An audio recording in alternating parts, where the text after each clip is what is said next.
नमस्कार दोस्तों, स्वागत है आपका हमारे इस यूट्यूब चैनल रोशन सा स्टडी पॉइंट पर। आज की इस वीडियो में हम क्लास 12 के इकोनॉमिक्स की बुक भारतीय अर्थव्यवस्था के विकास का चैप्टर 1 का पार्ट 2 देखेंगे। अगर आपने पार्ट 1 नहीं देखा है तो पहले पार्ट 1 देख लें, उसके बाद पार्ट 2 को देखें। इस पार्ट 2 में हम जानेंगे ब्रिटिश शासन के दौरान जनसांख्यिकीय रूपरेखा यानी जनसंख्या का क्या प्रभाव था वो देखेंगे। दूसरा, स्वतंत्रता के प्राप्ति के समय व्यावसायिक ढांचा कैसा था यानी उद्योग कैसे थे वो जानेंगे। तीसरा, स्वतंत्रता प्राप्ति के समय आधारिक संरचना यानी यातायात के साधन, सड़क, परिवहन के बारे में जानेंगे। चौथा, भारत में रेलवे जब आया था तो उसके क्या प्रभाव हुए वो देखेंगे। पांचवा ये कि भारत में ब्रिटिश शासन के जो धनात्मक प्रभाव थे उनको भी देखेंगे। तो आगे बढ़ने से पहले अगर आपने इस चैनल को सब्सक्राइब नहीं किया तो सब्सक्राइब कर दे, बेल आइकन को जरूर दबा दे ताकि हमारी और भी जो नई वीडियोस हैं वो आपके पास तुरंत और सबसे पहले पहुंचे। तो आइए बढ़ते हैं चैप्टर की ओर। पहला है ब्रिटिश शासन के दौरान जनसांख्यिकीय रूपरेखा। जनसांख्यिकीय रूपरेखा क्या होता है? जनसांख्यिकीय रूपरेखा यानी जनसंख्या की रूपरेखा, जनसंख्या की अवस्था या जनसंख्या की स्थिति क्या थी उस समय ब्रिटिश शासन के दौरान, ये देखेंगे। तो ब्रिटिश शासन काल के दौरान जनसांख्यिकीय अवस्थाएं उन सभी विशेषताओं को प्रकट करती है जो एक गतिहीन तथा पिछड़ी अर्थव्यवस्था में देखी जाती है। यानी ब्रिटिश शासन के दौरान ऐसी जनसंख्या की स्थिति ऐसी थी कि वो क्या, अगर ऐसी स्थिति किसी देश में होगी जनसंख्या की तो वो देश क्या होगा? गतिहीन होगा और पिछड़ी हुई उस देश की अर्थव्यवस्था होगी। लेकिन ऐसा क्या था जनसंख्या में जो हमारा देश जो था वो गतिहीन था और उसकी अर्थव्यवस्था पिछड़ी हुई थी? तो क्या था वो देखते हैं। तो जनसंख्या में जन्म दर और मृत्यु दर दोनों ही बहुत ऊंचे थे। जन्म दर और मृत्यु दर दोनों ही बहुत ऊंचे थे। जन्म दर क्या होता है? किसी देश की जनसंख्या में प्रत्येक 1000 लोगों पे जो बच्चों का जन्म होता है वो जन्म दर होता है एक वर्ष में। और मृत्यु दर क्या होता है? वही जो बच्चे जन्म लेते हैं उनमें हर एक 1000 बच्चों पे मरने वाले बच्चों की जनसंख्या मृत्यु दर होती है, जो एक वर्ष से कम होते हैं। तो क्या था कि ऊंचे जन्म दर तथा उच्च मृत्यु दर का मतलब है निम्न जीवित दर। बिल्कुल, ऊंचा जन्म दर यानी अगर बच्चे ज़्यादा जन्म रहे हैं, ठीक है, बच्चे ज़्यादा जन्म ले रहे हैं तो बच्चे मर भी तो ज़्यादा रहे हैं, उच्च मृत्यु दर। तो बच्चे ज़्यादा जन्म ले रहे हैं और बच्चे मर भी ज़्यादा रहे हैं, तो इससे क्या होगा? बच्चों की जो जीने वाले बच्चों की संख्या जो अब जिएंगे वो बहुत ही कम होंगे। तो वो दर क्या था? वो निम्न जीवित दर था। जीवित दर दर जो था यानी जीने वाले बच्चों की जो दर थी वो बहुत ही कम थी, निम्न थी। वो कितनी थी? जो लगभग 8% प्रति वर्ष थी। यानी निम्न जीवित दर का मतलब व्यापक निर्धनता। ये व्यापक निर्धनता को प्रकट करता है। इसका साफ सीधा मतलब ये है कि जनसंख्या की वृद्धि जो थी बहुत ही साधारण थी, इसका कोई प्रभाव नहीं था। और तो और ये अर्थव्यवस्था को गतिहीन और पिछड़ी अर्थव्यवस्था बना रहा था। अब इसी जनसांख्यिकीय रूपरेखा को यानी जनसंख्या की स्थिति को डिटेल में देखते हैं। तो पहला है शिशु मृत्यु दर। ये होता क्या है पहले वो देखो। एक वर्ष से कम आयु वाले बच्चों की मृत्यु दर शिशु मृत्यु दर होती है। यानी एक वर्ष से कम आयु वाले जो बच्चे होते हैं उनकी जो मृत्यु होती है प्रति 1000 जीवित बच्चों में, जो प्रति 1000 जो जन्मे हैं जो बच्चे, उनमें जो एक वर्ष में से कम आयु वाले बच्चे जो जिनकी मौत हो जाती है वो शिशु मृत्यु दर होती है प्रति 1000 में। वो क्या था? वो बहुत ही ऊंचा था, यानी मरने वाले बच्चों की जनसंख्या बहुत ज़्यादा थी जो शिशु शिशु बच्चे थे, एक वर्ष से कम थे। ये लगभग 218 प्रति 1000 थी। यानी अगर 1000 बच्चे जन्म ले रहे हैं एक वर्ष में तो उसमें से 218 बच्चे ऐसे थे जो मर जाते थे हर साल। इसकी तुलना में वर्तमान में यह 57,000 है। लेकिन आज क्या है कि 1000 बच्चे जन्म लेते हैं तो उसमें से केवल 57 बच्चे ही मरते हैं।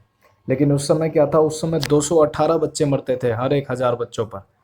तो इससे क्या हुआ कि उच्च शिशु मृत्यु दर जो था वो अत्यधिक निर्धनता का क्या था? चिन्ह था। बिल्कुल, अगर ज़्यादा बच्चे मर रहे थे तो इसका मतलब क्या है कि देश में गरीबी बहुत ही ज़्यादा थी। दूसरा है जीवन प्रत्याशा। देश की जनसांख्यिकीय अवस्था को हम जीवन प्रत्याशा के रूप में देखते हैं। जीवन प्रत्याशा होता क्या है? ये एक व्यक्ति की औसत जीवन अवधि होती है। क्या होती है? एक व्यक्ति कितने वर्ष जीता है अपनी जिंदगी में, वो एक औसत अवधि होती है। तो उस समय क्या थी ये औसत अवधि, ये 32 वर्ष थी। यानी ज्यादातर जो लोग थे वो क्या होता था उनके साथ कि जब वो 32 वर्ष की उम्र तक आते थे उनकी मृत्यु हो जाती थी। वो केवल 32 वर्ष तक ही जी पाते थे, ऐसी स्थिति थी उस समय। जबकि वर्तमान में ये बढ़कर 63.5 वर्ष हो गई है। यानी आज के जो लोग हैं वो कितने वर्ष जीते हैं, 63 या 64 साल तक जीते हैं। लेकिन उस समय क्या था, स्वतंत्रता प्राप्ति के समय लोग क्या केवल 32 वर्ष तक ही जीते थे। निम्न जीवित प्रत्याशा निम्न जीवित प्रत्याशा, स्वास्थ्य सुधार सुविधा के अभाव, जागरूकता के अभाव तथा स्वास्थ्य सुधार के लिए साधनों के अभाव को ये जो जीवन प्रत्याशा है ये प्रकट करता है।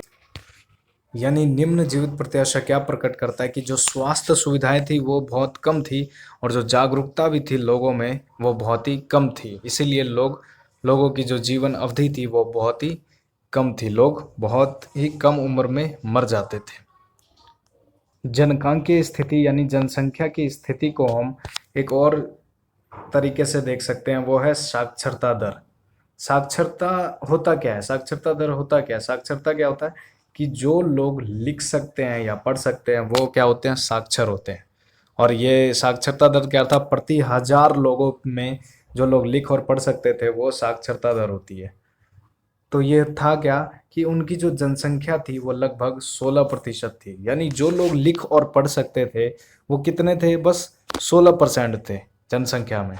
और तो और स्त्री जो थी, स्त्री की साक्षरता दर तो और अधिक दुखद थी, जो केवल 7% थी। यानी केवल 7% महिलाएं ही लिख या पढ़ सकती थी उस समय, स्वतंत्रता के समय। आर्थिक तथा सामाजिक पिछड़ेपन के अतिरिक्त ये दर समाज में पाए जाने वाले लिंग भेद को भी दिखाता है। यानी उस समय ये जो दर है स्त्री की, जो ये जो साक्षरता दर है 7%, वो दिखाता है कि हमारा समाज जो था कितना पिछड़ा हुआ था और वहाँ पर लिंग भेद जो था, जो भेदभाव होता था नारी से, वो कितना ज़्यादा था। अगला विषय है जनकांकीय संक्रमण, यानी जनसंख्या में संक्रमण। जनसंख्या में जो वृद्धि थी वो तेज थी या कम थी, ज़्यादा थी, कैसा था जनसंख्या में संक्रमण वो। तो जनकांकीय संक्रमण के इतिहास में सन 1921 को महाविभाजन वर्ष माना जाता है। 1921 का जो साल था उसको महाविभाजन वर्ष माना जाता है। ऐसा क्यों? क्योंकि 1921 से पहले भारत में जनसंख्या की वृद्धि कभी भी एक समान नहीं रही। यानी 1921 से पहले जो भारत की जनसंख्या थी, जनसंख्या में जो वृद्धि थी वो कभी भी एक समान नहीं रही। क्यों? क्योंकि जनसंख्या के आकार में उतार चढ़ाव होते रहते थे। किसी एक जनगणना में ये बढ़ जाता था तथा दूसरी में ये घट जाता था। यानी कि 1921 से पहले क्या था कि जनसंख्या में जो वृद्धि होती थी वो कभी ज़्यादा होती थी, कभी कम होती थी और कभी कभी तो जनसंख्या ही घट जाती थी। लेकिन 1921 के बाद भारत की कुल जनसंख्या में कभी भी गिरावट नहीं आई। इसीलिए 1921 को महाविभाजन वर्ष माना जाता है। यानी 1921 से पहले भारत की जनसंख्या बढ़ती भी थी, घटती भी थी।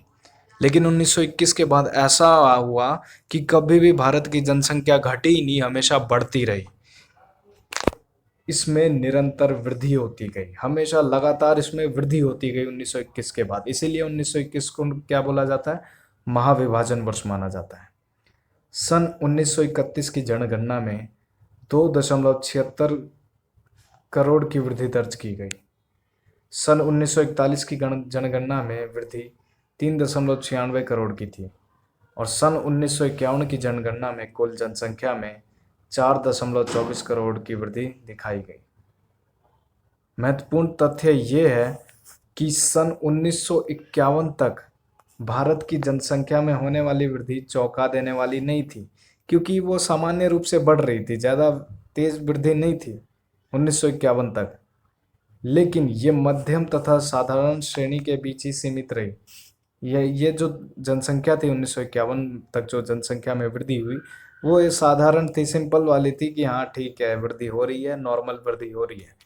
लेकिन 1951 के बाद 1951 के बाद जनसंख्या में विस्फोटक वृद्धि हुई। एकदम विस्फोटक वृद्धि हुई जनसंख्या में। जो वृद्धि हुई वो एकदम तेजी से होने लगी। और ये जो वृद्धि हुई तो इससे क्या हुआ, देश में जनसंख्या क्या हो गई, अत्यधिक हो गई। देश में जनसंख्या जो थी वो बहुत ज़्यादा हो गई। और देश में जनसंख्या ज़्यादा हो गई तो देश को एक भयंकर चुनौती का सामना करना पड़ा। वो क्या था, अधिक जनसंख्या। यानी इस पूरे पूरे विषय में हमें ये पता चला कि 1951 तक क्या था, देश की जनसंख्या का की वृद्धि होती थी, कभी घट भी जाती थी, कभी वृद्धि भी होती थी। 1921 तक ऐसा था। लेकिन 1921 के बाद क्या हुआ, जनसंख्या बढ़ने लगी। फिर जनसंख्या में कभी भी गिरावट नहीं आई। और 1951 तक तो ये नॉर्मली बढ़ता रहा। लेकिन 1951 के बाद क्या हुआ कि जनसंख्या में विस्फोटक वृद्धि हुई, जनसंख्या बहुत तेजी से बढ़ने लगी। और जब बढ़ने लगी तो इससे क्या हुआ, देश में एक बड़ी जनसंख्या की चुनौती उभर कर सामने आई, जो देश की अर्थव्यवस्था पर बहुत बड़ा प्रभाव डाल रही थी। अगला मुख्य विषय है स्वतंत्रता प्राप्ति के समय व्यावसायिक ढांचा। व्यावसायिक ढांचा होता क्या है ये देखते हैं। तो व्यावसायिक ढांचे से अभिप्राय कार्यशील जनसंख्या का अर्थव्यवस्था के प्राथमिक, द्वितीयक तथा तृतीयक क्षेत्रों में वितरण से है। यानी व्यावसायिक ढांचे का मतलब ये कि जो जनसंख्या है किसी देश की या अर्थव्यवस्था की, वो क्या है, वो जो कार्यशील जनसंख्या यानी वो जनसंख्या जो काम कर रही है प्राथमिक क्षेत्र में, द्वितीयक क्षेत्र में और तृतीयक क्षेत्र में, तो उसे क्या बोलते हैं, व्यावसायिक ढांचा बोलते हैं। तो ये पहला क्या है, पहला व्यावसायिक ढांचा क्या है जो प्राथमिक में आता है, कृषि व्यवसाय का एक प्रमुख स्रोत। कृषि क्या था, व्यवसाय का एक प्रमुख स्रोत था।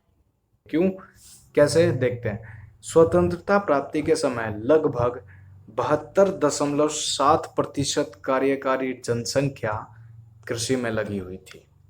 यानी हमारे देश की जो जनसंख्या थी उसमें से जो लोग काम कर रहे थे, कार्यकारी जनसंख्या जो थी, जो लोग काम करते थे, उनमें से 72.7% जनसंख्या किस में लगी हुई थी, कृषि में लगी हुई थी।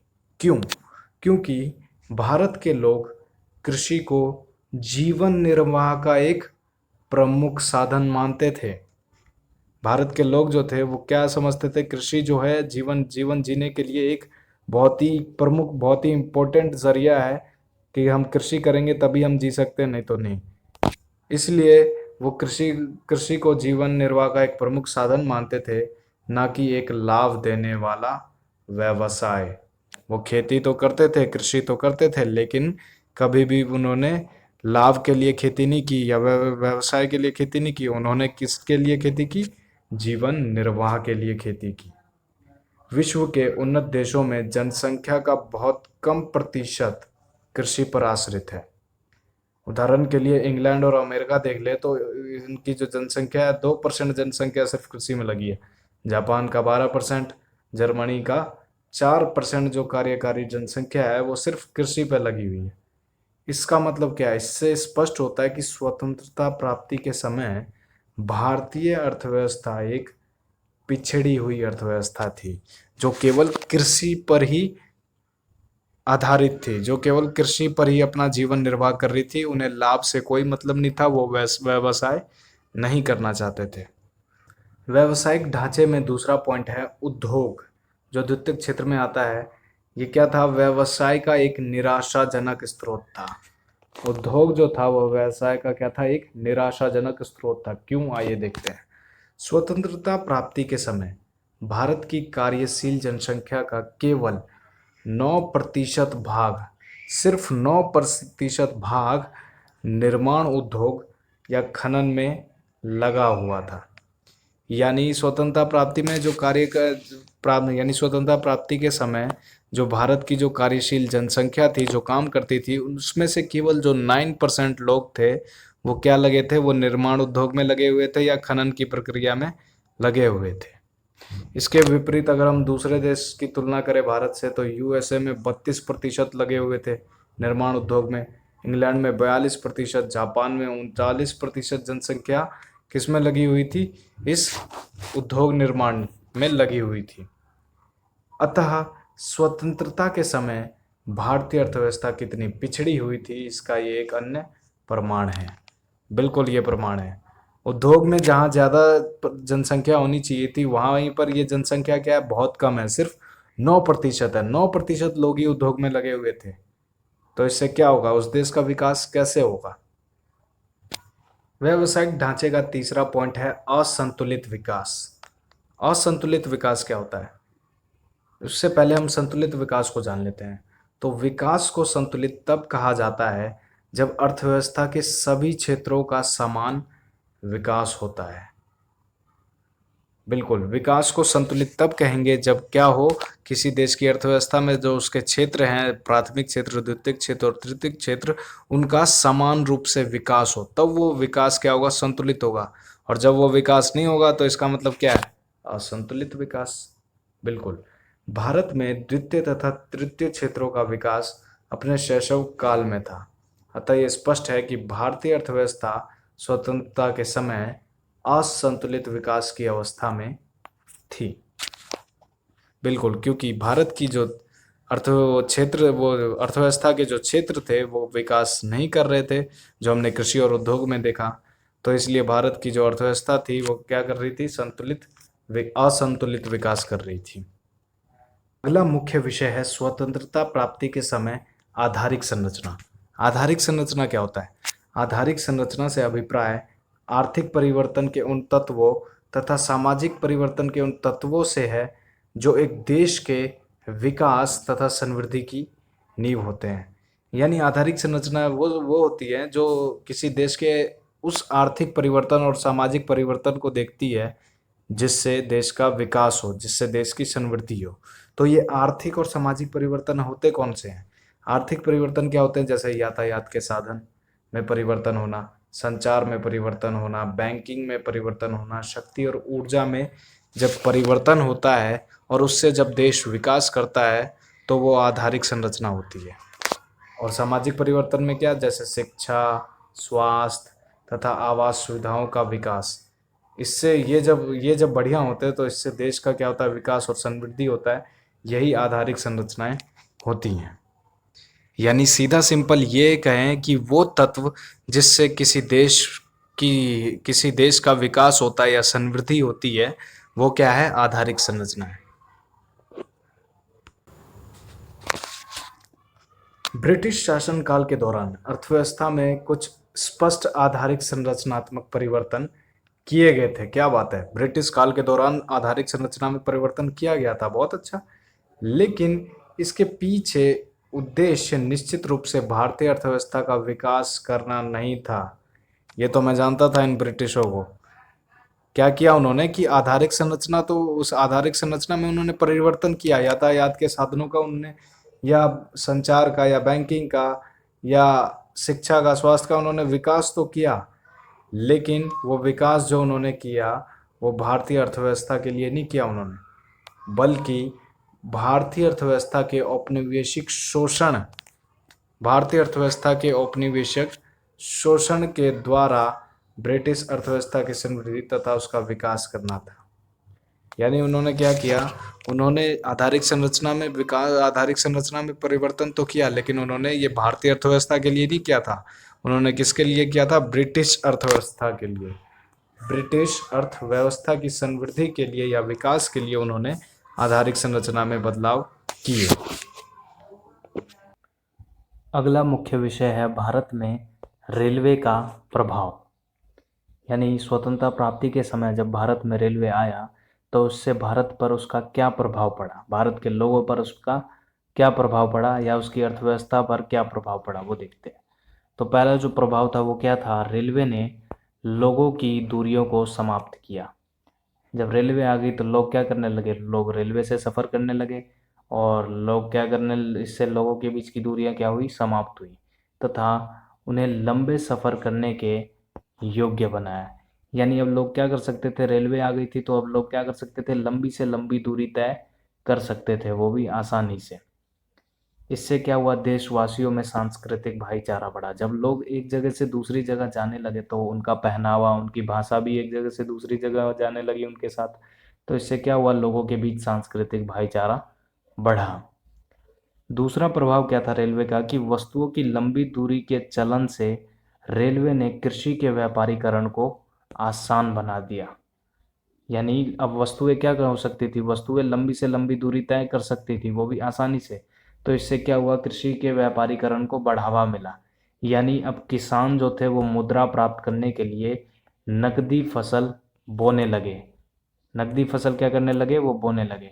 और अब उनका उद्देश्य क्या था, नकदी प्राप्त करना था, ना कि निर्वाह के लिए खेती करना। यानी जब उन्हें लगा कि हाँ वस्तुएं लंबी दूरी तय कर सकती है, तो वो क्या करने लगे, किसान किसान नकदी फसल बोने लगे। वो क्या करने लगे, उन्होंने कृषि का क्या कर दिया, व्यापारीकरण कर दिया।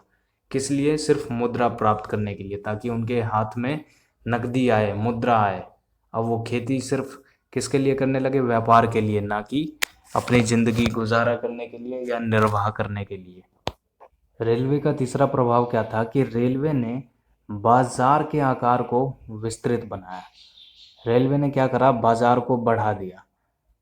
यानी अब रेलवे क्या है, रेलवे वस्तुओं को कहीं से भी देश के कोने कोने में ले जा सकता था वस्तुओं को। तो इससे क्या हुआ, अब वस्तुएं खरीदने वाले लोग ज़्यादा हो गए, क्योंकि अब वस्तु देश के कोने कोने में जाएंगी तो वहाँ के भी लोग खरीदेंगे। तो इससे क्या हुआ, बाजार जो था वो बढ़ गया। फलस्वरूप देश के आयात तथा निर्यात में महत्वपूर्ण वृद्धि हुई। लेकिन ये जो निर्यात और आयात में वृद्धि हो रही थी, उसकी रचना क्या थी, प्रकृति, उसकी रचना की प्रकृति क्या थी, औपनिवेशिक थी। यानी ये जो निर्यात और आयात में वृद्धि हो रहा था, वो किसके उस अंडर हो रहा था, ब्रिटिश सरकार के। यानी ब्रिटिश सरकार जो थी वो क्या कर रही थी, वो हमारे देश में जितने भी कच्चे माल हैं उसका निर्यात कर रही थी अपने देश में, और अपने उसके देश में यानी ब्रिटिश में जो इंग्लैंड में जो वस्तुएं बनती थी उसका, उस वस्तुओं का आयात करती थी हमारे देश में लाके बेचते थे, और हमारे देश से कच्चा माल ले जाके वहाँ बनाते थे। अगला मुख्य विषय है भारत में ब्रिटिश शासन के कुछ धनात्मक पक्ष या प्रभाव। यानी भारत में जो ब्रिटिश शासन ने जो नीतियाँ अपनाई थी, जो नीतियाँ थी उनकी शोषण वाली नीतियाँ थी, लेकिन उस नीतियों का कुछ धनात्मक प्रभाव भी था, कुछ सकारात्मक प्रभाव भी था, कुछ अच्छे प्रभाव भी थे जो हमारे देश में पड़े उन नीतियों से। तो वैसे तो ब्रिटिश शासन के कार्य और उसकी नीतियाँ क्या थी, शोषण वाली थी, लेकिन फिर भी उनके कुछ सकारात्मक प्रभाव थे। वो सकारात्मक प्रभाव क्या थे वो देखते हैं। तो पहला जो सकारात्मक प्रभाव था वो था व्यापारिक कृषि। व्यापारिक कृषि, इसमें क्या था कि ब्रिटिश शासन के व्यापारिक कृषि के कारण किसानों ने जीवन निर्वाह के लिए कृषि करना छोड़ दिया। यानी ब्रिटिश शासन जो व्यापारिक कृषि लाई थी हमारे देश में, तो इससे क्या हुआ, किसानों ने जीवन निर्वाह के लिए खेती करना अब छोड़ दिया। वो खेती किस लिए करते थे, लाभ को प्राप्त करने के लिए। अब किसान क्या करने लगे, लाभ को प्राप्त करने के लिए कृषि करने लगे, ना कि जीवन निर्वाह के लिए। दूसरा सकारात्मक प्रभाव था रेलवे तथा सड़कों का निर्माण। इसमें क्या था, रेलवे तथा सड़कों के निर्माण ने आर्थिक तथा सामाजिक विकास के कई नए अवसर खोल दिए।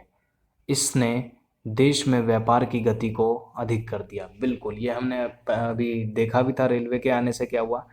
तो इसमें भी यही बताया गया कि रेलवे और सड़कों के निर्माण से क्या हुआ, उन्होंने रेलवे और सड़कों का निर्माण तो अपने लिए किया था, अपने अपनी वस्तुओं को बेचने के लिए या कच्चे माल को ले जाने के लिए।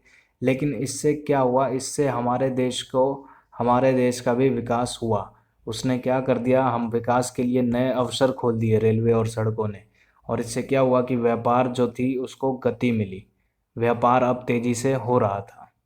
अगला सकारात्मक प्रभाव था यातायात के साधनों का विस्तार।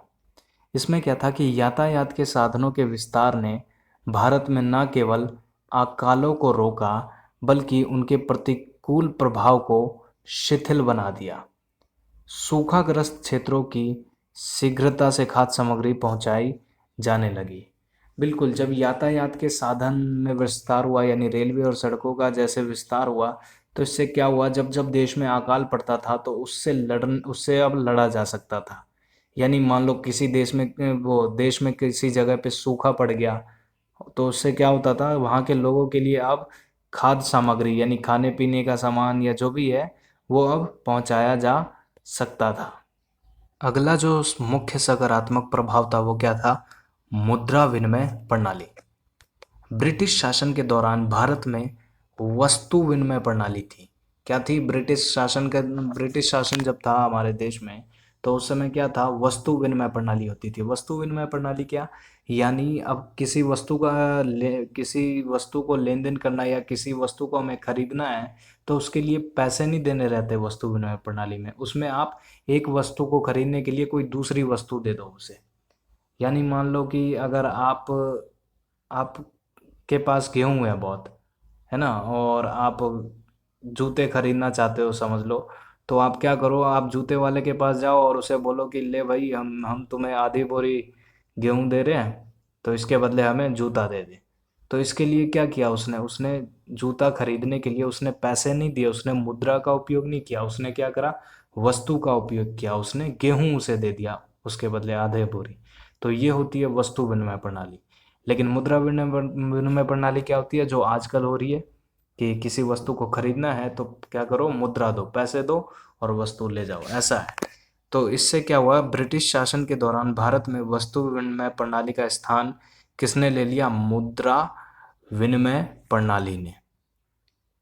मुद्रा विनिमय प्रणाली के विकास ने श्रम विभाजन, विशिष्टीकरण तथा बड़े पैमाने के उत्पादन को सुविधाजनक बना दिया, क्योंकि ये आर्थिक विकास के महत्वपूर्ण मापक होते हैं। यानी जब मुद्रा विनिमय प्रणाली शुरू हो गई तो इससे क्या हुआ, इससे लेन देन में, व्यापार में बढ़ावा हुआ। इससे जो व्यापार में बढ़ावा हुआ तो इससे क्या हुआ, जो उत्पादन था वो भी ज़्यादा होने लगा, उत्पादन क्या हो गया, सुविधाजनक हो गया। ब्रिटिश शासन की नीतियों का अगला जो प्रभाव था, सकारात्मक प्रभाव, वो था सशक्त तथा कुशल प्रशासनिक तंत्र। इसमें क्या था कि ब्रिटिश सरकार ने एक सशक्त एवं कुशल प्रशासनात्मक ढांचे के विरासत छोड़ी, जो हमारे राजनीतिज्ञों तथा नियोजकों को काम आया। यानी ब्रिटिश सरकार ने क्या करा, एक सशक्त और कुशल प्रशासनात्मक ढांचा छोड़ा। यानी उन्होंने उन्होंने हमारे राजनेताओं को और नियोजकों को ये सिखा के गए, ये दिखा के गए वो, कि देखो हम कैसे कैसे हम वो करते हैं, कैसे शासन किया जाता है, उन्होंने दिखाया। और वो ये सब छोड़ के गए कि हाँ ऐसे शासन किया जाता है, ऐसे नीतियाँ लाई जाती हैं या जो भी है। तो इससे क्या हुआ, इससे हमारे राजनीतिज्ञों और नियोजकों को बहुत फायदा हुआ। वो भी क्या कर सकते थे, वो एक हमारे देश का प्रशासनिक ढांचा सही से तैयार कर सकते थे ब्रिटिशों से सीख कर। उदाहरण में आप संसदीय प्रणाली को ले सकते हो।